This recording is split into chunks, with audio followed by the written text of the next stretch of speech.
ದೇವರಿಗೆ ಸ್ತೋತ್ರವಾಗಲಿ. ದೇವರಿಗೆ ಅಮೂಲ್ಯರು, ಅತಿ ಪ್ರಿಯರು, ಘನವಂತರಾದ ಪ್ರಿಯ ದೇವರ ಮಕ್ಕಳೇ, ಬನ್ನಿರಿ ಪ್ರಿಯರೇ.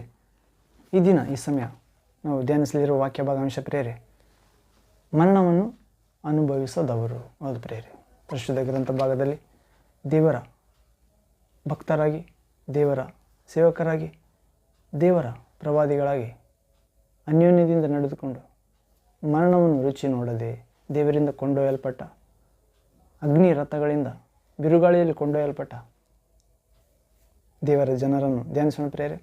ಮರಣವನ್ನು ಅನುಭವಿಸದವರು. ಹೌದು ಪ್ರೇರೆ, ಹನೋಕ, ಎಲಿಯ. ಹೌದು ಪ್ರೇರೆ. ಹೀಗೆ ನಾವು ಈ ವಾಕ್ಯವನ್ನು ಧ್ಯಾನಿಸುವ ಮೊದಲು ನಾವು ದೇವರ ಆತ್ಮನನ್ನು, ತಂದೆಯ ಆತ್ಮನನ್ನು, ಯೇಸು ಕ್ರಿಸ್ತ ಆತ್ಮನನ್ನು, ಪರಿಶುದ್ಧ ಆತ್ಮನನ್ನು, ಆತ್ಮಸ್ವರೂಪನ ದೇವರನ್ನು ವಾಕ್ಯವನ್ನು ಅರ್ಥ ಮಾಡಿಕೊಳ್ಳುವ ಕೃಪೆ, ಬುದ್ಧಿ ವಿಕಾಸ, ಜ್ಞಾನ, ಶಕ್ತಿ, ಬಿಡುಗಡೆ, ಜಯ, ಆಶೀರ್ವಾದ, ನೀತಿ ಜೀವ ಬೇಡಿಕೊಳ್ಳೋ ಪ್ರೇರೆ. ಆರೋಗ್ಯ ನೀಡುವ ದೇವರ ವಾಕ್ಯ. ಹೌದು, ದೇವರು ತನ್ನ ವಾಕ್ಯವನ್ನು ಕಳುಹಿಸಿ ನಮ್ಮನ್ನು ಗುಣಪಡಿಸುತ್ತಾನೆ ಪ್ರೇರೆ. ಹೌದು, ಸಮಾಧಿಗೆ ಸೇರದಂತೆ ಕಾಪಾಡುತ್ತಾನೆ. ಕಾರಣ ನಮ್ಮ ದೇವರ ವಾಕ್ಯವು ಮರಣದಿಂದ ತಪ್ಪಿಸಲು ಶಕ್ತವಾಗಿದೆ. ದೇವರ ವಾಕ್ಯವೇ ಮನುಷ್ಯಾಕಾರವಾಗಿ ಬಂದು ಮಕ್ಕಳು ಮಾಂಸಧಾರಿಗಳಾಗಿರುವುದರಿಂದ, ಮರಣಾಧಿಕಾರಿಗೆ ಅಧೀನದಲ್ಲಿರುವುದರಿಂದ, ಪಾಪದ ನಿಮಿತ್ತ ಆತ್ಮಗಳ ತಂದೆಯಾದ ಯೇಸು ದೇವರು ಯೇಸು ಕ್ರಿಸ್ತನಾಗಿ ಬಂದು ತನ್ನ ಮರಣದಿಂದಲೇ ಮರಣಾಧಿಕಾರಿಯನ್ನು ಸೋಲಿಸಿದ್ದಾನೆ ಪ್ರೇರೆ. ನಮ್ಮ ಮರಣ, ನಮ್ಮ ಪಾಪ, ಶಾಪ ತನ್ನ ಮೇಲೆ ಹೊತ್ತುಕೊಂಡು ಮರಣಿಸಿ ಅವುಗಳನ್ನು ಸಮಾಧಿ ಮಾಡಿ 3ನೇ ದಿನ ಪಾಪ ಇಲ್ಲದಾತನಾಗಿ, ನೀತಿವಂತ ದೇವಕುಮಾರನಾಗಿ, ಮರಣದ ಮುಳ್ಳನ್ನು ಮುರಿದು ಮೃತ್ಯುಂಜಯನಾಗಿ ಇಂದಿಗೂ ನಮ್ಮ ಮಧ್ಯೆ ತನ್ನ ಹೆಸರನ್ನು ಕೂಗಿ ಕರೆಯುವ ಪ್ರತಿಯೊಬ್ಬರ ಮಧ್ಯದಲ್ಲಿ ಇಳಿದು ಬರುತ್ತಾನೆ ಪ್ರೇರೆ, ಆತ್ಮಸ್ವರೂಪನಾಗಿ. ಹೌದು, ಆತ್ಮದ ಕಣ್ಣುಗಳಿಂದ ನೋಡುವಂತೆ ಅನುಗ್ರಹಿಸುತ್ತಾನೆ. ಹೀಗೆ ಆ ಮಹಿಮೆ ಘನತೆಗೆ ಅರ್ಹನಾದ ಪ್ರಭುವನ್ನು ವಿಶ್ವಾಸೋಣ ಪ್ರೇರೆ. ಪ್ರಾರ್ಥಿಸೋಣ, ವಾಕ್ಯವನ್ನು ಅರ್ಥ ಮಾಡಿಕೊಳ್ಳಲು ಸಾಧ್ಯವಾಗುವಂತೆ ಯೇಸು ನಾಮದಲ್ಲಿ ಪ್ರಾರ್ಥನೆ. ನನ್ನೊಂದು ಏಕೀಭವಿಸಿ ಪ್ರಾರ್ಥಿಸಿರಿ ಪ್ರೇರೆ. ಪ್ರಾರ್ಥನೆ. ತಂದೆಯೇ, ಸರ್ವಶಕ್ತ ದೇವರೇ, ಪರಿಶುದ್ಧನೇ, ಪರಿಶುದ್ಧನೇ, ಪರಿಶುದ್ಧನೇ ಇರುವಾತನೇ, ಮರಣದ ಮುಳ್ಳನ್ನು ಮುರಿದ ದೇವಕುಮಾರ ಯೇಸುವೆ, ಪ್ರಭುವೆ, ನಿಮ್ಮ ಪ್ರೀತಿ ಮರಣಕ್ಕಿಂತಲೂ ದೊಡ್ಡದು ಸ್ವಾಮಿ. ತನ್ನ ಸ್ನೇಹಿತನಿಗೋಸ್ಕರ ತನ್ನ ಪ್ರಾಣವನ್ನೇ ಕೊಡುವ ಪ್ರೀತಿಗಿಂತ ಮಿಗಿಲಾದ ಪ್ರೀತಿ ಯಾರಲ್ಲೂ ಇಲ್ಲ ಎಂದು ನಿಮ್ಮ ಸ್ನೇಹಿತರೆಂದು ಹೇಳಿ ನಿಮ್ಮ ಶಿಷ್ಯರಿಗೆ, ನಿಮ್ಮನ್ನು ವಿಶ್ವಾಸವೆಲ್ಲರಿಗೆ ಮರಣದ ಮೇಲೆ ಜಯ ಕೊಟ್ಟಿದ್ದೀರಿ. ನಮಗಾಗಿ ಮರಣಿಸಿ ನಮ್ಮ ಸ್ಥಳದಲ್ಲಿ ಪಾಪ ಮರಣಗಳ ನಿಯಮದಿಂದ ಬಿಡಿಸಿದ್ದೀರಿ. ಹೌದು ಪ್ರಭು, ಅಂಥ ಕೃಪೆ ನೀಡಿದ್ದಕ್ಕಾಗಿ ಸ್ತೋತ್ರ. ಆ ಕೃಪೆಯಲ್ಲಿ ದಿನದಿಂದ ದಿನಕ್ಕೆ ಬೆಳೆಯಲು, ಅಭಿವೃದ್ಧಿ ಹೊಂದಲು, ಮಹಾಮಹಿಮೆಯಾದ ನಿಮ್ಮನ್ನು ಮಹಿಮೆಪಡಿಸಲು ಕೃಪೆ ನೀಡಿ ಸ್ವಾಮಿ. ಅನೇಕ ಆತ್ಮಗಳನ್ನು ನಿಮ್ಮ ಪಾದದಲ್ಲಿ ತರಲು, ಸತ್ಯದ ಜ್ಞಾನಕ್ಕೆ ಸೇರಿಸಲು, ಸ್ವತಂತ್ರ ಮಾಡಲು ನಿಮ್ಮ ಮಕ್ಕಳಾದ ನಮ್ಮೆಲ್ಲರನ್ನು ಉಪಯೋಗಿಸಬೇಕೆಂದು ಪ್ರಾರ್ಥಿಸುತ್ತೇವೆ ಯೇಸುವೆ. ಪ್ರಭುವೆ, ಕೇಳಲಿರುವ ಜೀವ ನೀಡುವ, ರಕ್ಷಣೆ ನೀಡುವ, ಬೆಳಕು, ಧೈರ್ಯ, ನೀತಿ, ಭಯಭಕ್ತಿ, ದೇವದೂತರ ಕಾವಲು ನೀಡುವ ದೇವರ ವಾಕ್ಯವನ್ನು ಧ್ಯಾನಿಸುವಾಗ ಯೇಸುವೆ, ಪರಿಶುದ್ಧ ಗ್ರಂಥದ ಮೂಲಕ ನಮ್ಮೆಲ್ಲರೊಂದಿಗೆ ಮಾತನಾಡಿ ನಮ್ಮನ್ನು ಚೈತನ್ಯಪಡಿಸಬೇಕೆಂದು, ಸರ್ವಜ್ಞಾನಿಗಳನ್ನಾಗಿ ಮಾಡಬೇಕೆಂದು, ಆತ್ಮಜ್ಞಾನಿ, ದೈವಜ್ಞಾನಿಗಳನ್ನಾಗಿ ಮಾಡಬೇಕೆಂದು ಪ್ರಾರ್ಥಿಸುತ್ತೇವೆ ಯೇಸುವೆ. ಹೀಗೆ ಮಾಡಿ ದುಷ್ಟನ ಎಲ್ಲ ನೊಗಗಳನ್ನು ಮುರಿದಾಕಲು ನಿಮ್ಮ ಪ್ರಿಯ ಮಕ್ಕಳಾದ ನಮ್ಮೆಲ್ಲರಿಗೆ, ವಿಶ್ವಾಸಿಗಳಿಗೆ, ಪ್ರಜೆಗಳಿಗೆ, ಸೇವಕರಿಗೆ ಅನುಗ್ರಹಿಸಬೇಕೆಂದು ಶಾಂತಿದಾಯಕ ದೇವರು ಹೀಗೆ ಮಾಡಿ ಸೈತಾನನ್ನು ನಿಮ್ಮ ಮಕ್ಕಳಾದ ನಮ್ಮೆಲ್ಲರ ಕಾಲ ಕೆಳಗೆ ಅನುದಿನ ತುಳಿಸಿ ಹಾಕಿ ನಾಶ ಮಾಡಬೇಕೆಂದು ನಜರೇತಿನ ಯೇಸು ಕ್ರಿಸ್ತ ಸರ್ವಾಧಿಕಾರ ನಾಮದ ಪ್ರಾರ್ಥಿಸುತ್ತೇವೆ ತಂದೆ. Amen, amen. Thank you father, thank you Jesus Christ, thank you holy ghost, fire, living water, flow. Amen. ಹೌದು ಪ್ರೇರೆ, ಮರಣವನ್ನು ಅನುಭವಿಸದವರು. ನಾವು ಒಂದು ಹಾಡನ್ನು ಹಾಡಿಕೊಂಡು ವಾಕ್ಯ ಭಾಗದೊಳಗೆ ಪ್ರವೇಶವಾಗೋಣ ಪ್ರೇರೆ. ಹಾಡು ನೀನೇ ನನ್ನ ಸಂತೋಷ ಗಾನವು. ಹೌದು ಪ್ರೇರೆ, ದೇವರಲ್ಲಿ ವಿಶ್ವಾಸವಿಡುವ ದೇವರ ಮಗುವಿನ ದೇವಕುಮಾರನಾದ ಯೇಸು ಕ್ರಿಸ್ತನ ಮುಖಾಂತರ ದೇವರನ್ನು ತಂದೆಯಾಗಿ, ರಕ್ಷಕನಾಗಿ, ಸ್ನೇಹಿತನಾಗಿ, ಆಪದ್ಬಾಂಧವನಾಗಿ, ಒಡೆಯನಾಗಿ, ತಂದೆಯಾಗಿ ಸ್ವೀಕರಿಸುವ ಪ್ರತಿಯೊಬ್ಬರಿಗೆ ಯೇಸು ಸಂತೋಷ ಗಾನವಾಗಿದ್ದಾನೆ ಪ್ರೇರೆ. ಹೌದು, ಆ ಪ್ರಭುವನ್ನು ಸಂತೋಷದಿಂದ ಸ್ತುತಿ ಮಾಡೋಣ ಪ್ರೇರೆ. ಹೀಗೆ ನಾವು ಕೂಡ ಮರಣವನ್ನು ಅನುಭವಿಸದ ಆ ಹನೋಕ ಎಲಿಯರಂತೆ ಪರಲೋಕಕ್ಕೆ ತೆಗೆದುಕೊಂಡು ಹೋಗುವಂಥ ದೇವರ ಇಷ್ಟವುಳ್ಳ ವ್ಯಕ್ತಿಗಳಾಗಿ, ರೋಷವುಳ್ಳ ದೇವರ ಸೇವಕರಾಗಿ, ದೇವರಿಗೆ ಮೆಚ್ಚುಗೆಯಾಗಿ ದೇವರೊಂದಿಗೆ ನಡೆದ ಅನೋಕನಂತೆ ನಾವು ಕೂಡ ಕೊಂಡೊಯ್ಯಲ್ಪಡಲು ಸಾಧ್ಯ ಪ್ರೇರೆ. ದೇವರಿಗೆ ಅಸಾಧ್ಯವಾದುದು ಯಾವುದೂ ಇಲ್ಲ. ಹೀಗೆ ನಾವು ಹಾಡನ್ನು ಹಾಡಿಕೊಳ್ಳೋಣ ಪ್ರೇರೆ. ವಾಕ್ಯದೊಳಗೆ ಪ್ರವೇಶ ಆಗೋಣ. ನನ್ನದು ಏಕೆ ಹಾಡಿರಿ ಹಾಡು. ನೀನೇ ನನ್ನ ಸಂತೋಷ ಗಾನವು, ರಕ್ಷಣೆ ಶೃಂಗವು, ಮಹಾ ಸೌಖ್ಯವು. ನೀನೇ ನನ್ನ ಸಂತೋಷ ಗಾನವು, ರಕ್ಷಣೆ ಶೃಂಗವು, ಮಹಾಶೈಲವು. ಬಲಶೂರನೇ ಏಸಪ್ಪ ನನ್ನ ಜೊತೆಯಾಗಿ, ಉನ್ನತ ಸ್ಥಳದ ಮೇಲೆ ನಡೆಸುತ್ತಲೇ ಇರುವೆ. ಸ್ವಾಮಿ, ಬಲಶೂರನೇ ಏಸಪ್ಪ ನನ್ನ ಜೊತೆಯಾಗಿ, ಉನ್ನತ ಸ್ಥಳಗಳ ಮೇಲೆ ನಡೆಸುತ್ತಲೇ ಇರುವೆ. ನೀನೇ ನನ್ನ ಸಂತೋಷ ಗಾನವು, ರಕ್ಷಣೆ ಶೃಂಗವು, ಮಹಾಶೈಲವು. ತ್ಯಾಗವು ತಿಳಿಯದ ಸ್ನೇಹದಲ್ಲಿ, ಕ್ಷೇಮವು ಕೊರತೆಯಾಗಿರುವಾಗ, ನಿಜ ಸ್ನೇಹಿತನಾಗಿ ಪ್ರಾಣವ ಕೊಟ್ಟು, ನಿನ್ನ ಪ್ರೀತಿಯಿಂದ ನನ್ನ ಕರ್ಷಿಸಿರುವೆ. ತ್ಯಾಗವು ತಿಳಿಯದ ಸ್ನೇಹದಲ್ಲಿ, ಕ್ಷೇಮದ ಕೊರತೆಯಾಗಿರುವಾಗ, ನಿಜ ಸ್ನೇಹಿತನಾಗಿ ಪ್ರಾಣವ ಕೊಟ್ಟು, ನಿನ್ನ ಪ್ರೀತಿಯಿಂದ ನಮ್ಮನ್ನಾಕರ್ಷಿಸಿಕೊಂಡಿರುವೆ. ಸ್ವಾಮಿ, ನಿರಂತರ ನಿಲ್ಲುವುದು ನನ್ನ ಮೇಲೆ ನಿನ್ನ ಕನಿಕರ. ಆಮೆನ್. ಶೋಧನೆಯಾದರೂ ಬಾಧೆಯಾದರೂ ಎದುರಿಸುವೆ ನಿನ್ನ ಪ್ರೀತಿಯಿಂದಲೇ. ಏಸಪ್ಪ, ನಿರಂತರ ನಿಲ್ಲುವುದು ನಮ್ಮ ಮೇಲೆ ನಿನ್ನ ಕನಿಕರ. ಕ್ರಿಸ್ತನೇ, ಶೋಧನೆಯಾದರೂ ಬಾಧೆಯಾದರೂ ಎದುರಿಸುವೆ ನಿನ್ನ ಪ್ರೀತಿಯಿಂದ. ನೀನೇ ನನ್ನ ಸಂತೋಷ ಗಾನವು, ರಕ್ಷಣೆ ಶೃಂಗವು, ಮಹಾಶೈಲವು. ಯೇಸುವೆ, ನೀನೇ ನಮ್ಮ ಸಂತೋಷ ಗಾನವು, ರಕ್ಷಣೆ ಶೃಂಗವು, ಮಹಾಶೈಲವು.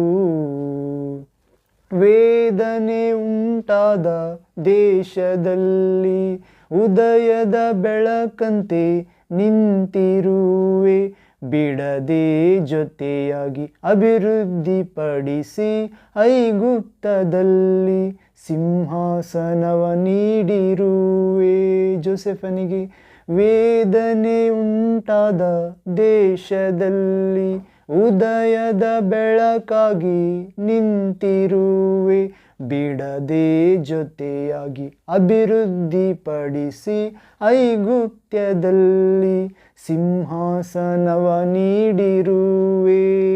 ತಂದೆ, ಬದಲಾಗದು ಎಂದಿಗೂ ನೀ ನೀಡಿದ ದರ್ಶನ.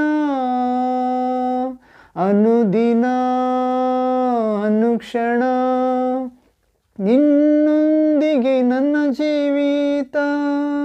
ಆಮೆನ್. ಬದಲಾಗದು ಎಂದಿಗೂ ನೀ ನೀಡಿದ ದರ್ಶನ. ಅನುದಿನ ಅನುಕ್ಷಣ ನಿನ್ನ ಜೊತೆ ನನ್ನ ಜೀವನ. ನೀನೇ ನನ್ನ ಸಂತೋಷ ಗಾನವು, ರಕ್ಷಣೆ ಶೃಂಗವು, ಮಹಾಶೈಲವು. ನೀನೇ ನನ್ನ ಸಂತೋಷ ಗಾನವು, ರಕ್ಷಣೆ ಶೃಂಗವು, ಮಹಾಶೈಲವು. ನಿರ್ಜೀವವಾದ ಕಣಿವೆಯಲ್ಲಿ ಜೀವಾಧಿಪತಿಯಾಗಿ ಬೆಳಗಿರುವೆ. ದೀನ ಶರೀರವ ಮಹಿಮ ಶರೀರವಾಗಿ ನಿನ್ನ ವಾಕ್ಯದಿಂದ ಮಹಾಸೈನ್ಯವಾಗಿ ನಿಲ್ಲಿಸಿರುವೆ. ಆಮೇನ್. ನಿರ್ಜೀವವಾದಂಥ ಕಣಿವೆಯೊಳಗೆ ಜೀವಾಧಿಪತಿಯಾಗಿ ಬೆಳಗಿರುವೆ. ದೀನ ಶರೀರಗಳನ್ನು ಮಹಿಮ ಶರೀರವಾಗಿ ನಿನ್ನ ವಾಕ್ಯದಿಂದ ಮಹಾಸೈನ್ಯವಾಗಿ ಮಾರ್ಪಡಿಸಿದೆ. ಆಮೇನ್. ಹಲ್ಲೆಲೂಯಾ ಹಲ್ಲೆಲೂಯಾ, ನೀನೇ ಮಹಾರಾಜನು ಯೇಸುವೆ. ಹೋಸನ್ನ ಹೋಸನ್ನ, ನೀನೇ ನನ್ನ ರಾಜನು. ಹಲ್ಲೆಲೂಯಾ ಹಲ್ಲೆಲೂಯಾ, ನೀನೇ ಮಹಾರಾಜನು. ಹೋಸನ್ನ ಹೋಸನ್ನ, ನೀನೇ ನನ್ನ ರಾಜನು. ನೀನೇ ನನ್ನ ಸಂತೋಷಗಾನವು, ರಕ್ಷಣೆ ಶೃಂಗವು, ಮಹಾಶೈಲವು ಯೇಸುವೆ. ನೀನೇ ನಮ್ಮ ಸಂತೋಷಗಾನವು, ರಕ್ಷಣೆ ಶೃಂಗವು, ಮಹಾಶೈಲವು.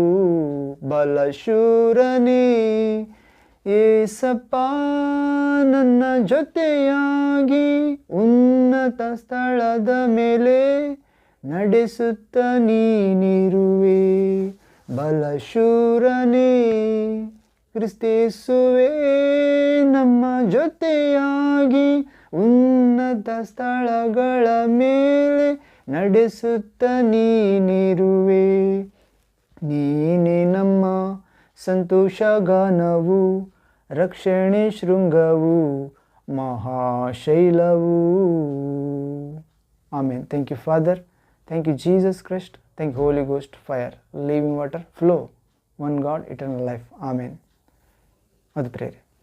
ಯೇಸುವೆ ನಮ್ಮ ಸಂತೋಷ ಗಾನವಾಗಿದ್ದಾನೆ ಪ್ರೇರೆ, ರಕ್ಷಣೆ ಶೃಂಗವಾಗಿದ್ದಾನೆ, ಮಹಾ ಶೈಲವಾಗಿದ್ದಾನೆ. ಹೌದು, ಬಲಶೂರನಾಗಿದ್ದಾನೆ, ಉನ್ನತ ಸ್ಥಳದಲ್ಲಿ ನಮ್ಮ ಜೊತೆಯಾಗಿದ್ದು ನಡೆಸುತ್ತಾನೆ.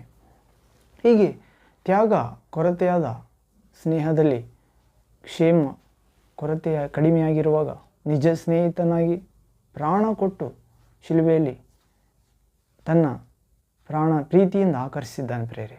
ಹೌದು, ಯೇಸುವೆ ನಿಜವಾದ ಪ್ರೀತಿಗೆ ಗುರುತಾಗಿದ್ದಾನೆ ಪ್ರೇರೆ. ದೇವರು ಪ್ರೀತಿ ಸ್ವರೂಪನಾಗಿದ್ದಾನೆ. ದೇವರನ್ನು ಪ್ರೀತಿಸುವವರು ಬೆಳಕಿನಲ್ಲಿದ್ದಾರೆ, ಕತ್ತಲಲ್ಲಿಲ್ಲ ಪ್ರೇರೆ. ಯೇಸುವನ್ನು ಪ್ರೀತಿಸುವ ಪ್ರತಿಯೊಬ್ಬರು ಬೆಳಕಿನಲ್ಲಿದ್ದಾರೆ, ಅವರು ಕತ್ತಲಲ್ಲಿಲ್ಲ. ಯೇಸುವನ್ನು ಪ್ರೀತಿಸಲಾರದವರು ಕತ್ತಲಲ್ಲಿದ್ದಾರೆ. ಹೌದು ಪ್ರೇರೆ. ಯಾಕಂದರೆ ಯೇಸುವೆ ಬೆಳಕಾಗಿದ್ದಾನೆ. ಬೇರೆಲ್ಲ ಕತ್ತಲು, ಬೇರೆಲ್ಲ ಮರಣ, ಬೇರೆಲ್ಲ ಮೋಸ, ಮಾಯೆ.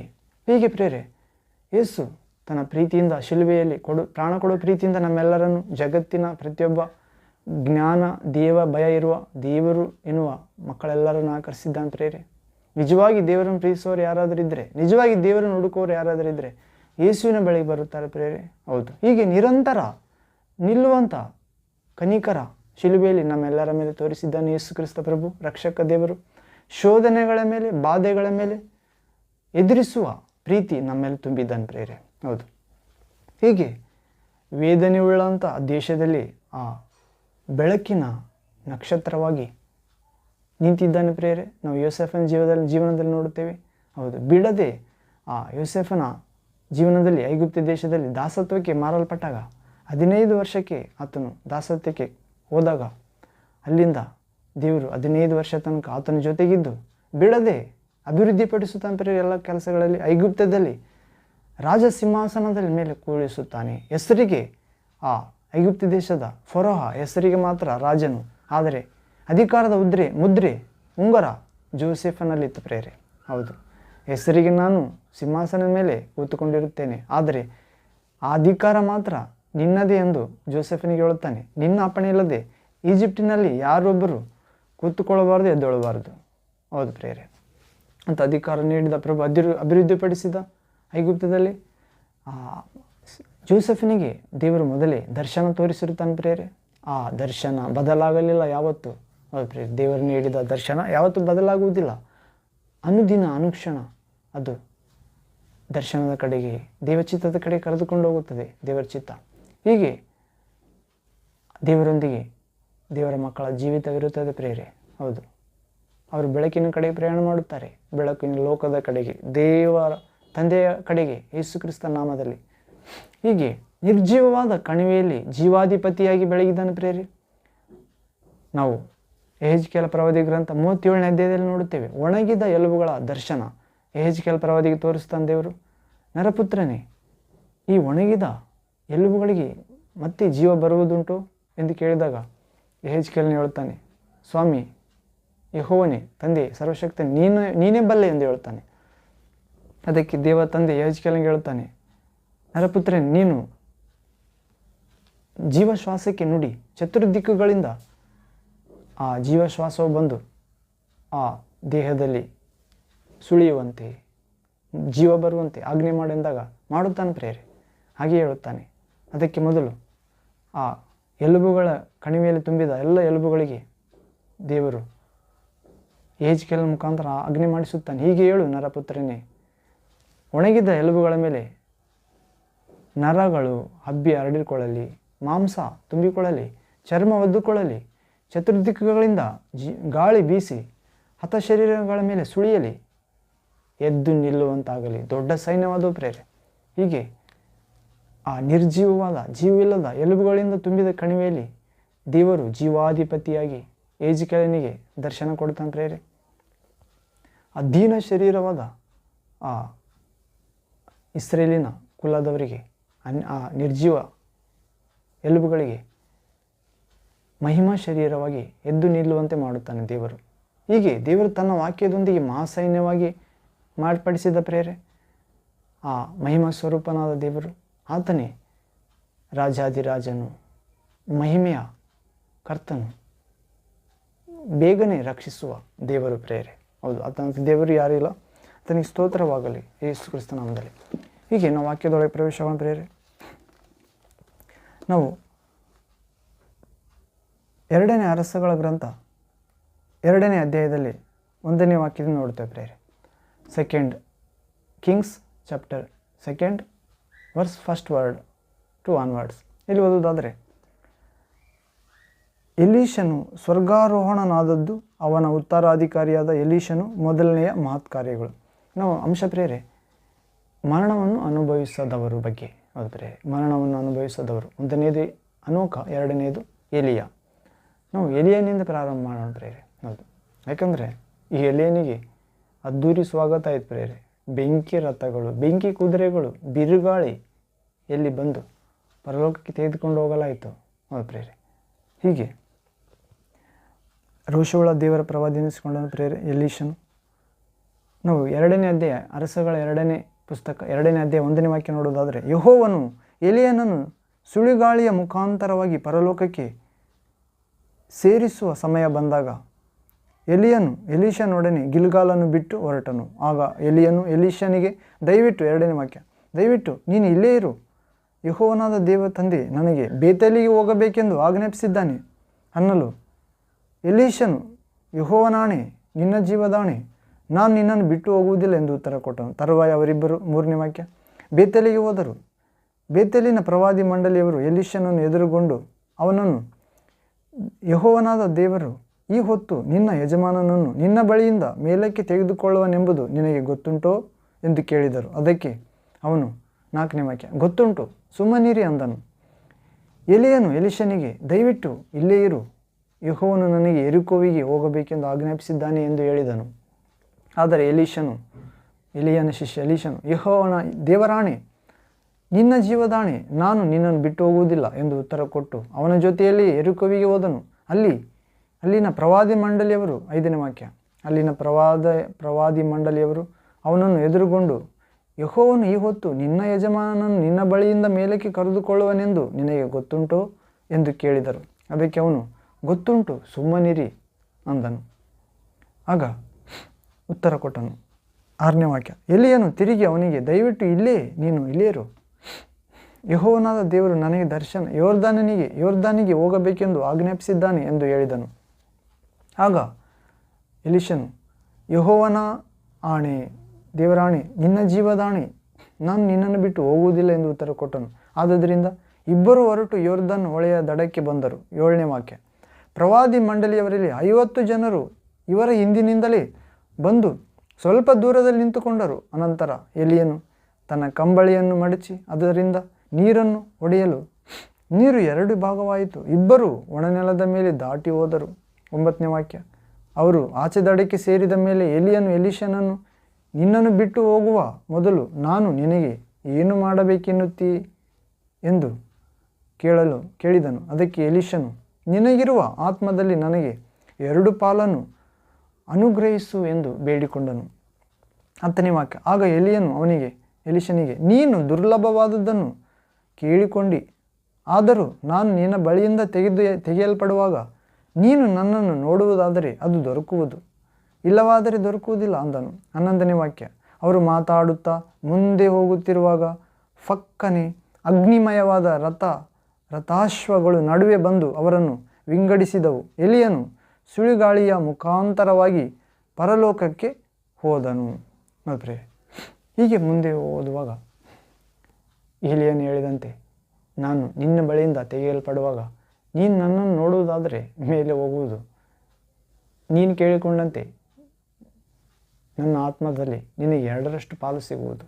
ಮತ್ತೆ ಎಲಿಯನಿಗೆ ಸುಂಟರ ಗಾಳಿಯಲ್ಲಿ ತೆಗೆದುಕೊಂಡು ಹೋಗುವ ಆ ಆತ್ಮನ ಆಶೀರ್ವಾದ, ಅಭಿಷೇಕ, ಬಲ, ಅನುಗ್ರಹ ಇತ್ತು ಪ್ರೇರೆ. ಈತನಿಗೆ ಅದರಲ್ಲಿ 2 ಬೇಕನ್ನುತ್ತಿದ್ದಾನೆ. ಇದು ದುರ್ಲಭವಾದುದನ್ನು ಕೇಳಿಕೊಂಡು ನೀನು, ಆದರೂ ಕೂಡ ನಾನು ನಿನ್ನ ಬಳಿಯಿಂದ ಎತ್ತಲ್ಪಡುವಾಗ ನೀನು ನೋಡಿದರೆ ನಿನಗೆ 2 ಸಿಗುವುದು, 2 ಪಾಲು ನೀನು ಅಂದ್ಕೊಂಡಂಗೆ ಅಂತ ಹೇಳ್ತಾನೆ. ಆದರೆ ಅವರಿಬ್ಬರು ನಡ್ಕೊಂಡು ಹೋಗುತ್ತಾ ಇರುವಾಗ ಅಗ್ನಿಮಯ ರಥಗಳು ಅವರಿಬ್ಬರ ನಡುವೆ ಬಂತಂತ ಪ್ರೇರೆ. ಅಗ್ನಿಮಯವಾದ ರಥಗಳು ನಡುವೆ ಬಂದು ಅವರನ್ನು ವಿಂಗಡಿಸಿದವು. 2 ಜನ ಓದಿದರೆ ಅವರ 2 ನಡುವ ಅಗ್ನಿಮಯವಾದ ರಥಗಳು ಬಂದು ಪ್ರೇರೆ, ಪರಲೋಕದ ರಥಗಳಿವು. ಹೌದು, ಬಂದು ಅವರನ್ನು ವಿಂಗಡಿಸಿದವು. ಎಲಿಯನು ಸುಳಿಗಾಳಿಯ ಮುಖಾಂತರವಾಗಿ ಪರಲೋಕಕ್ಕೆ ಹೋದನು. ಎಲಿಷನು ಅದನ್ನು ನೋಡುತ್ತಾ, ನನ್ನ ತಂದೆಯೇ, 12ನೇ ವಾಕ್ಯ. ಎಲಿಷನು ಅದನ್ನು ನೋಡುತ್ತಾ, ನನ್ನ ತಂದೆಯೇ, ನನ್ನ ತಂದೆಯೇ, ಇಸ್ರಾಯೇಲರಿಗೆ ರಥಾಶ್ವಗಳಾಗಿದ್ದವನೇ ಎಂದು ಕೂಗಿ ಎಲಿಯನು ತನಗೆ ಕಾಣಿಸದೆ ಹೋದ ಮೇಲೆ ತನ್ನ ಬಟ್ಟೆಗಳನ್ನು ಹರಿದು 2 ತುಂಡು ಮಾಡಿದನು. ಹೌದು ಪ್ರೇರೆ. 13ನೇ ವಾಕ್ಯ. ಅನಂತರ ಅವನು ಮೇಲಣಿಂದ ಬಿದ್ದ ಎಲಿಯನ ಕಂಬಳಿಯನ್ನು ತೆಗೆದುಕೊಂಡು ಯೊರ್ದನ್ ನದಿ ತೀರಕ್ಕೆ ಬಂದು, ಎಲಿಯನ ದೇವರಾದ ಯೆಹೋವನು ಎಲ್ಲಿ? 14ನೇ ವಾಕ್ಯ. ಅಂದುಕೊಂಡು ಆ ಕಂಬಳಿಯಿಂದ ನೀರನ್ನು ಹೊಡೆಯಲು ಅದು 2 ಭಾಗವಾಯಿತು. ಅವನು ದಾಟಿ ಹೋದನು. 15ನೇ ವಾಕ್ಯ. ದೂರದಲ್ಲಿ ನಿಂತಿದ್ದ ಯೆರಿಕೋವಿನ ಪ್ರವಾದಿ ಮಂಡಳಿಯವರು ಇದನ್ನು ಕಂಡು ಎಲಿಯನಿಗಿದ್ದ ಆತ್ಮವು ಎಲಿಷನ ಮೇಲೆ ಬಂದಿತೆಂದು ತಿಳಿದುಕೊಂಡು ಅವನನ್ನು ಎದುರುಗೊಂಡು ಅವನಿಗೆ ಸಾಷ್ಟಾಂಗ ನಮಸ್ಕಾರ ಮಾಡಿದರು. 16ನೇ ವಾಕ್ಯ. ಅನಂತರ ಅವರು ಅವನಿಗೆ, ನಿನ್ನ ಸೇವಕರಾದ ನಮ್ಮಲ್ಲಿ 50 ಮಂದಿ ಬಲಿಷ್ಠ ಜನರಿದ್ದಾರೆ. ನಿನ್ನ ಯಜಮಾನನನ್ನು ಹುಡುಕ ಹೋಗುವುದಕ್ಕೆ ಅವರಿಗೆ ಅಪ್ಪಣೆಯಾಗಲಿ. ಯೆಹೋವನ ಆತ್ಮವು ಅವನನ್ನು ಎತ್ತಿಕೊಂಡು ಹೋಗಿ ಒಂದು ಬೆಟ್ಟದ ಮೇಲಾಗಲಿ ತಗ್ಗಿನಲ್ಲಾಗಲಿ ಇಟ್ಟಿರಬಹುದು ಎಂದು ಹೇಳಿದರು. ಅವನು ಅವರಿಗೆ, ನೀವು ಕಳುಹಿಸಬೇಡಿರಿ ಅಂದನು. 17ನೇ ವಾಕ್ಯ. ಆದರೆ ಅವರು ಅವನನ್ನು ಒತ್ತಾಯಪಡಿಸಿದ್ದರಿಂದ ಅವನು ಬೇಸರಗೊಂಡು ಕಳುಹಿಸುವುದಕ್ಕೆ ಅಪ್ಪಣೆ ಕೊಟ್ಟನು. ಅವರು 50 ಮಂದಿಯನ್ನು ಕಳುಹಿಸಿದರು. ಇವರು 3 ದಿವಸ ಹುಡುಕಿದರೂ ಎಲಿಯನನ್ನು ಕಾಣದೆ ಇನ್ನೂ ಯೆರಿಕೋವಿನಲ್ಲೇ ಇದ್ದ ಎಲಿಷನ ಬಳಿಗೆ ಬಂದರು. ಅವನು ಅವರಿಗೆ, ಹೋಗಬೇಡಿರೆಂದು ನಾನು ಹೇಳಲಿಲ್ಲವೋ ಅಂದನು. ಹೌದು ಪ್ರೇರೆ. ಅಂದರೆ ಅಲ್ಲಿವರೆಗೆ ಎಲಿಯನನ್ನು ದೇವರ ಆತ್ಮ ತೆಗೆದುಕೊಂಡೋಗಿ ಎಲಿಯನಿಗೆ ಬೇಕಾಗಿದ್ದ ಸ್ಥಳದಲ್ಲಿ, ಅಥವಾ ದೇವರು ಎಲ್ಲಿ ಎಲಿಯನ್ ಇರಬೇಕು, ಎಲ್ಲಿ ದೇವರ ಕಾರ್ಯ ಮಾಡಬೇಕು ಎಲಿಯ ತನ್ನ ಭಕ್ತ ಎಂದು ದೇವರ ಚಿತ್ತದ ಮೇರೆಗೆ ದೇವರ ಆತ್ಮ ತೆಗೆದುಕೊಂಡು ಹೋಗ್ತಿದ್ದ ಪ್ರೇರ, ಆತ್ಮಸ್ವರೂಪ ದೇವರು. ಇದು ಪ್ರವಾದಿ ಮಂಡಳಿಗೆ, ಅಂದರೆ ಅಂದಿನ ಚರ್ಚಿಗೆ ಗೊತ್ತಿತ್ತು ಪ್ರೇರೆ. ಪ್ರವಾದಿ ಮಂಡಳಿ ಅಂದರೆ ದೇವರ ಸ್ವರ ಕೇಳುವವರು, ದೇವರ ಮಾರ್ಗದರ್ಶನ ಪಡೆದವರು, ಅವರಲ್ಲೇ ಎಲಿಯನು ಶ್ರೇಷ್ಠನ ಪ್ರೇರೆ. ಹೌದು, ಅವರು ಇದೇ ರೀತಿ ಎಲಿಯನನ್ನು ತೆಗೆದುಕೊಂಡು ಹೋಗಿರ್ಬೋದು, ಎಲ್ಲಿಯಾದರೂ ಹುಡುಕುವುದಕ್ಕೆ ಹೋಗೋಣವೇ ಎಂದು ಎಲಿಷನನ್ನು ಕೇಳಿದಾಗ ಬೇಡ ಅಂತಾನೆ. ಅವರು ಒತ್ತಾಯ ಮಾಡಿದಾಗ ಒಪ್ಪಿಕೊಳ್ತಾನೆ. ಆದರೂ ಕೂಡ ಅವರು 3 ದಿವಸ ಹುಡುಕಿದ್ರು ಕೂಡ 50 ಜನ ಆಗಿ ಸಿಗಲಾರ್ದೆ ವಾಪಸ್ ಬರ್ತಾರೆ ಪ್ರೇರೆ. ನಾನು ಹೇಳಲಿಲ್ಲವೇ ಹೋಗಬೇಡಿರಿ ಹುಡುಕುವುದಕ್ಕೆ ಎಂದು ಪರಲೋಕಕ್ಕೆ ಹೋಗಿದ್ದಾನೆ. ಹೌದು ಪ್ರೇರೆ. ಎಲಿಯನು ದೇವರ ಪರಲೋಕಕ್ಕೆ ಹೋದನು ಪ್ರೇರೆ. ಹೌದು, ಮರಣವಿಲ್ಲದೆ ಅನೇಕರು ಹೇಳುತ್ತಾರೆ ಎಲಿಯನ್ನು ಮರಣಿಸಿಲ್ಲ ಎಂದು. ಇಲ್ಲ ಪ್ರೇರೆ, ಇಲ್ಲಿ ಹುಡುಕುವುದಕ್ಕೆ ಹೋಗೋಣವೇ ಎಂದು ಬೇಡಿಕೊಂಡಾಗ ಎಲಿಷನ್ ಬೇಡ ಎನ್ನುತ್ತಾನೆ. ಹೌದು ಪ್ರೇರೆ, ಹೀಗೆ ಹೌದು ಪ್ರೇರೆ, ಇಲ್ಲಿ ಎಲಿಷನನ್ನು ಅನೇಕ ಪ್ರವಾದಿ ಮಂಡಳಿಯವರು ಮಾತಾಡಿಸುತ್ತಾರೆ. ನಿನ್ನ ಗುರುವನ್ನು ದೇವರು ಕರೆದುಕೊಂಡು ಹೋಗಲಿದ್ದಾನೆ, ನಿನಗೆ ಗೊತ್ತುಂಟು ಎಂದಾಗ ಹೌದು ಗೊತ್ತುಂಟು, ಸುಮ್ಮನಿರಿ ಎಂದು 3-4 ಸಾರಿ ಹೇಳ್ತಾನೆ ಪ್ರೇರೆ. ಹೌದು, ಆದರೆ ಕರೆದುಕೊಂಡು ಹೋಗುತ್ತಿದ್ದಾನೆ ಎಂದು ಹೇಳ್ತಿದ್ದಾರೆ ಹೊರತು ಪರಲೋಕಕ್ಕೆ ಕರೆದುಕೊಂಡು ಹೋಗುತ್ತಿದ್ದಾನೆ ಅಂತ ಅವ್ರಿಗೆ ಗೊತ್ತಿಲ್ಲ. ಅವರು ಕೂಡ ಪ್ರವಾದಿ ಮಂಡಳಿಯವರೇ, ದೇವರ ಆತ್ಮನಿಂದ ಪ್ರವಾದಿಸ್ತಾರೆ, ದೇವರು ಭಕ್ತರೇ, ಪ್ರತ್ಯೇಕಿಸಲ್ಪಟ್ಟವರೇ, ಅನ್ಯ ಭಾಷೆಗಳನ್ನು ವಿವಿಧ ಭಾಷೆಗಳನ್ನು ಆಡುವವರೇ, ಆತ್ಮಪರವಶರಾಗಿ. ಹೌದು ಪ್ರೇರೆ, ಆದರೆ ಎಲಿಯನ ನಿಜವಾದ ಶಿಷ್ಯನಿಗೆ, ನಿಜವಾದ ದೇವರ ಸೇವಕನ ಎಲಿಯನ ನಿಜವಾದ ದೇವರ ಶಿಷ್ಯ ಪ್ರೇರೆ. ಹೌದು, ಎಲಿಷನಿಗೆ ಚೆನ್ನಾಗಿ ಗೊತ್ತುಂಟು ಪರಲೋಕಕ್ಕೆ ಕರೆದುಕೊಂಡು ಹೋಗಲ್ಪಡ್ತಿದ್ದೆ. ಆದ್ದರಿಂದ ಈತ ಮತ್ತೆ ದೊರಕುವುದಿಲ್ಲ. ನನ್ನನ್ನು ಬಿಟ್ಟು ಹೋಗು, ನಾನು ದೇವರು ಯೋರ್ದನಿನ ಆಚೆ ಕಡೆಗೆ ಹೋಗಬೇಕೆಂದಿದ್ದಾನೆ, ನೀನು ಹೋಗು ಎಂದಾಗ ನಿನ್ನ ಜೀವದಾಣೆ ದೇವರಾದ ಯೆಹೋವನಾಣೆ, ನಿನ್ನನ್ನು ಬಿಟ್ಟು ಅಗಲುವುದಿಲ್ಲ ಎಂದು ಹೇಳ್ತಾನೆ. ಅದಕ್ಕೆ ಇಬ್ಬರ ಜೊತೆಗೆ ಹೋದಾಗ ನಿನಗೇನು ಬೇಕು ಕೇಳಂದಾಗ ನಿನ್ನ ಆತ್ಮದಲ್ಲಿ 2 ಪಾಲು ನನಗೆ ಬೇಕೆನ್ನುತ್ತಾನೆ ಪ್ರೇರೆ. ನೀನು ದುರ್ಲಭವಾದ ಬೇಡಿಕೊಂಡೆ, ನಾನು ಸುಂಟರ ಗಾಳಿಯಲ್ಲಿ ಹೋಗ್ತೀನಿ, ನೀನು ಯಾವ ಗಾಳಿಯಲ್ಲಿ ಹೋಗ್ಬೇಕಂತ ಮಾಡಿದ್ದಿ? ಅಗ್ನಿಮಯವಾದ ರಥಾಶ್ವಗಳು ಬರುತ್ತವೆ, ನೀನು ಯಾವುದರಲ್ಲಿ ಹೋಗ್ಬೇಕಂತ ಮಾಡಿದ್ದೆ ಎನ್ನುವಂತೆ. ಹೌದು ಪ್ರೇರೆ, ಹೀಗೆ ನನಗೆ ಅನೇಕ ನಿರಾಶೆ, ಪ್ರಾಣ ಸಂಕಟ ಉಂಟಾಯಿತು ನನ್ನ ಭಕ್ತಿ ಜೀವನದಲ್ಲಿ. ನೀನು ಅದನ್ನು ತಾಳಿಕೊಳ್ಳುವೆಯಾ? ಒಬ್ಬ ಸ್ತ್ರೀಯಿಂದ ಉಂಟಾಯಿತು ಎನ್ನುವಂತೆ. ಆದರೂ ಕೂಡ ದೇವರು ಎಲಿಯನನ್ನು ಭಯಪಡಿಸಿದಂಥ ಆ ಸ್ತ್ರೀಯನ್ನೇ ಊರ ಹೊರಗಡೆ ಆಕೆಯ ದೇಹವನ್ನು, ರಕ್ತವನ್ನು ನಾಯಿಗಳು ತಿನ್ನುವಂತೆ ಮಾಡಿದ ಪ್ರೇರೆ. ಕಾರಣ ದೇವರು ತನ್ನ ಆಶ್ರಯದಲ್ಲಿರುವ ಭಕ್ತರಲ್ಲಿ ಒಬ್ಬರನ್ನು ಅಪರಾಧಿಗಳೆಂದು ನಿರ್ಣಯಿಸುವುದಿಲ್ಲ ಪ್ರೇರೆ. ಹೌದು ಪ್ರೇರೆ, ಇಂದು ಕೂಡ ಅನೇಕ ಪ್ರವಾದಿಗಳು ಎನಿಸಿಕೊಳ್ಳುವರಿದ್ದಾರೆ ಲೋಕದಲ್ಲಿ. ಆದರೂ ಅವರಿಗೆ ಎಲಿಯನ ಶಿಷ್ಯನಾದ ಎಲಿಷನಂತರ ಜ್ಞಾನವಿಲ್ಲ, ಎಲಿಯನಂತರ ನಿಜ ದೇವರಾದ ತಂದೆಯಾದ ಯೆಹೋವನಲ್ಲಿ, ಯೇಸು ಕ್ರಿಸ್ತನಲ್ಲಿ, ಪರಿಶುದ್ಧಾತ್ಮನಲ್ಲಿ ನೈಜ ಸಂಬಂಧ ಇಲ್ಲ ಪ್ರೇರೆ. ಕಣ್ಣಿನ ಶರೀರದಾಶೆ ಬದುಕು ಬಾಳಿನ ಡಂಬ ಎನ್ನುವಂತೆ ಲೋಕ ಆಕರ್ಷಣೆ ಇವೆ. ಆ ನೆಲದಲ್ಲಿ ಬಿತ್ತಲ್ಪಟ್ಟ ಬೀಜ, 3ನೇ ಬೀಜ ಫಲ ಕೊಡಲಾಗಲಿಲ್ಲ. ಕಾರಣ ಅದು ಫಲಕಾಲ ಬಂದಾಗ ಐಶ್ವರ್ಯದ ವ್ಯಾಮೋಹ, ಲೋಕ ಚಿಂತೆಗಳು ಎಂಬ ಮುಳ್ಳುಗಳು ಅದುಮಿ ಬಿಟ್ಟವು ಎನ್ನುವಂತೆ ಪರಲೋಕದ ಸೇವೆ ಮಾಡುತ್ತಿಲ್ಲ ಪ್ರೇರೆ ಅನೇಕ ಪ್ರವಾದಿಗಳು. ಹೌದು, ಈ ಲೋಕದ ನಂತರ ಶಾಶ್ವತ ಜೀವನವಿದೆ, ಅದಕ್ಕಾಗಿ ಸಿದ್ಧರಾಗಬೇಕು. ನಾವು ಪ್ರಯಾಣಿಕರು, ಆದ್ದರಿಂದ ನಾವು ಈ ಲೋಕದಲ್ಲಿದ್ದರೂ ಈ ಲೋಕವನ್ನು ಹುದುವಾಗಿ ಅನುಭವಿಸಬೇಕು, ನಮ್ಮದು ಅಲ್ಲದು ಎನ್ನುವಂತೆ. ಹೌದು ಪ್ರೇರೆ, ಹೀಗೆ ಎಲಿಯನನ್ನು ಮರಣವಿಲ್ಲದೆ ಪರಲೋಕಕ್ಕೆ ತೆಗೆದುಕೊಂಡು ಹೋಗ್ತಾನೆ ಪ್ರೇರೆ. ಅಂದಿನ ಪ್ರವಾದಿ ಮಂಡಳಿಗೆ ಅದು ಅರ್ಥವಾಗಲಿಲ್ಲ, ಇಂದಿನ ಆತ್ಮ ಇಲ್ಲದ ಜನರಿಗೆ ಹೇಗೆ ತಾನೆ ಅರ್ಥವಾಗುತ್ತದೆ ಪ್ರೇರೆ. ಈಗ ಹನೋಕನನ್ನು ಕುರಿತು ಕೂಡ ನೋಡ್ತೀವಿ. 6ನೇ ಅಧ್ಯಾಯ, Genesis chapter 6 verse 21-24. ಆದಿಕಾಂಡ 6ನೇ ಅಧ್ಯಾಯ, ಆದಿಕಾಂಡ 5ನೇ ಅಧ್ಯಾಯ ಪ್ರೇರೆ, 21ನೇ ವಾಕ್ಯದಿಂದ 24ನೇ ವಾಕ್ಯದವರೆಗೆ. Genesis chapter 5 verse 21-24. ಇಲ್ಲಿ ಓದುವುದಾದರೆ, ಹನೋಕನು 65 ವರ್ಷದವನಾದಾಗ ಮೆತುಶೆಲಹನನ್ನು ಪಡೆದನು. ಮೆತುಶೆಲಹನು ಹುಟ್ಟಿದ ಮೇಲೆ ಹನೋಕನು ಗಂಡು ಹೆಣ್ಣು ಮಕ್ಕಳನ್ನು ಪಡೆದು ದೇವರ ಅನ್ಯೋನ್ಯತೆಯಲ್ಲಿ 300 ವರ್ಷ ಬದುಕಿದನು. ಅವನು ಬದುಕಿದ್ದ ಕಾಲವೆಲ್ಲ 365 ವರ್ಷ. ಹನೋಕನು ದೇವರೊಂದಿಗೆ ಅನ್ಯೋನ್ಯವಾಗಿ ನಡೆದುಕೊಳ್ಳುತ್ತಾ ಇರುವಾಗ ದೇವರು ಅವನನ್ನು ಕರೆದುಕೊಂಡಿದ್ದರಿಂದ ಕಾಣದೆ ಹೋದನು. ದೇವರು ಹನೋಕನೊಂದಿಗೆ ಹನೋಕನು ಅನ್ಯೋನ್ಯವಾಗಿ ನಡೆದುಕೊಳ್ಳುತ್ತಾ ಇರುವಾಗ 65 ವರ್ಷದ ಆತನಾಗಿರುವಾಗ ದೇವರು ಆತನನ್ನು ಕರೆದುಕೊಂಡು ಹೋದದ್ದರಿಂದ ಕಾಣಲಿಲ್ಲ ಪ್ರೇರೆ. ಪರಲೋಕಕ್ಕೆ ಕರೆದುಕೊಂಡು ಹೋದ ಪ್ರೇರೆ. ಎಲಿಯನನ್ನು ಸುಂಟರ ಗಾಳಿಯಲ್ಲಿ, ಹನೋಕನನ್ನು ಹಾಗೆ ಎತ್ತಿಕೊಂಡು ಹೋದ ಪ್ರೇರೆ, ಲಿಫ್ಟ್ ಥರ. ಹೀಗೆ ನಾವು ಇಬ್ರಿಯ ಗ್ರಂಥ 11ನೇ ಅಧ್ಯಾಯ 5ನೇ ವಾಕ್ಯದಲ್ಲಿ ಕೂಡ ಓದುತ್ತೇವೆ. ಇಬ್ರಿಯಸ್ ಚಾಪ್ಟರ್ 11 verse 5th word. ಇಲ್ಲಿ ಹನೋಕನು ಮರಣವನ್ನು ಅನುಭವಿಸದೆ ಒಯ್ಯಲ್ಪಟ್ಟದ್ದು ನಂಬಿಕೆಯಿಂದಲೇ. ಅವನನ್ನು ದೇವರು ತೆಗೆದುಕೊಂಡು ಹೋದದ್ದರಿಂದ ಅವನು ಯಾರಿಗೂ ಸಿಕ್ಕಲಿಲ್ಲ. ಅವನು ಒಯ್ಯಲ್ಪಡುವುದಕ್ಕಿಂತ ಮೊದಲು ದೇವರಿಗೆ ಮೆಚ್ಚುಗೆಯಾದವನೆಂದು ಸಾಕ್ಷಿ ಉಂಟು. ಹೌದು ಪ್ರೇರೆ, ಅಂದರೆ ನಂಬಿಕೆಯಿಲ್ಲದೆ ದೇವರನ್ನು ಮೆಚ್ಚಿಸುವುದು ಅಸಾಧ್ಯ. ದೇವರ ಬಳಿಗೆ ಬರುವವನು ದೇವರಿದ್ದಾನೆ ಮತ್ತು ತನ್ನನ್ನು ಹುಡುಕುವವರಿಗೆ ಪ್ರತಿಫಲವನ್ನು ಕೊಡುತ್ತಾನೆ ಎಂದು ನಂಬುವುದು ಅವಶ್ಯ. ಹೌದು ಪ್ರಿಯ, ದೇವರ ಬಳಿಗೆ ಬರುವ ನೀನು ನಾನು ದೇವರಿದ್ದಾನಂತ ನಂಬಬೇಕು. ತನ್ನ ಹುಡುಕೋರಿಗೆ ಪ್ರತಿಫಲ ಕೊಡುತ್ತಾನೆ. ಎಂಥ ಪ್ರತಿಫಲ? ಅನೋಕನಿಗೆ ಕೊಟ್ಟ ಪ್ರತಿಫಲ, ಏಲಿಯನಿಗೆ ಕೊಟ್ಟ ಪ್ರತಿಫಲ, ಹೌದು ಪ್ರಿಯರೇ, ಮೋಶೆಗೆ ಕೊಟ್ಟ ಪ್ರತಿಫಲ, ಯೇಸುವಿಗೆ ಕೊಟ್ಟ ಪ್ರತಿಫಲ, ಸಮಾಧಿ ಖಾಲಿ ಪ್ರಿಯರೇ ಇಂದಿಗೂ ಯೇಸುವುದು. ಅಂತ ಕೃಪೆ ಉಂಟಾಗಲಿ ಯೇಸು ನಾಮದಲ್ಲಿ.